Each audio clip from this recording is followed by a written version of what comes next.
The Kirby franchise has had no problems with changing the genres of their games, specifically the spin-offs. HAL has been making Kirby fighting games, they've been expanded to racing, party, and pinball games.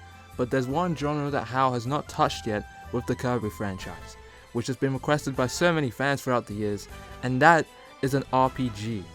So in this video, I'll be talking about if a Kirby RPG has a chance of happening in the future for the Kirby franchise.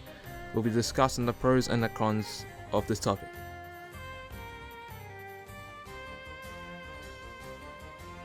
I think one pro I can think of that would bolster the chances of a Kirby RPG happening would be how it wouldn't be that hard to make up ideas for the game. For example, the battle system, the characters, and the overall theme of the game, they already have an established role to pull from. If they could pull all of this stuff in an RPG, that would be legendary.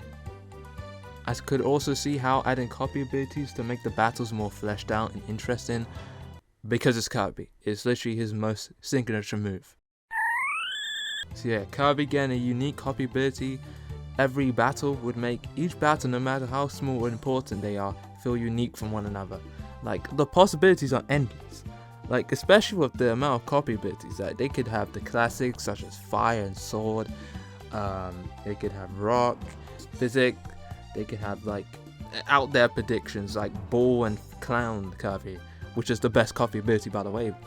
I also think having partners would work too, similar to Paper Mario.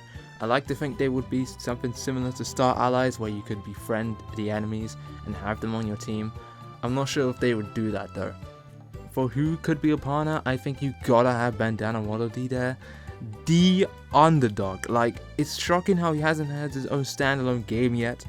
Since he's the Luigi of the series now, it would make a lot of sense.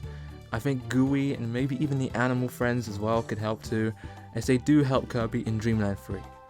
Everything I said there is like the tip of the iceberg of the amount of possibility and ideas a Kirby RPG would have. If you want more ideas, there are tons of concept art and like fan arts of a Kirby RPG that's really damn good. But would HAL be interested in an RPG? That is the question. At the time of this recording, we don't really have a proper response from HAL if they want to make an RPG game or not. The only piece of evidence we have is how Shinya Kumazaki, the producer of the Kirby franchise, has stated that HAL is eager to build on the success of Forgotten Land and hopes that the team could be even more wild and free when it comes to creating future titles in both 2D and 3D. This likely doesn't mean anything, but it is interesting to see that HAL has enough courage in making more games like Forgotten Land than the typical 2D side-scrollers. So it's basically a 50-50 chance if HAL does know the request for a Kirby RPG, or not at all. Only time will tell. Though with the announcements of a Mario RPG and a Thousand Door remake, it shows that Nintendo is more open to make Mario RPGs again and are fully aware of their popularity. Maybe this could inspire HAL into making an RPG with Kirby to fully popularize on it. It's just like how Forgotten Land has similar elements from Super Mario Odyssey. But I'm not so sure of that theory. Also, a Thousand Year Door remake? Wait, what?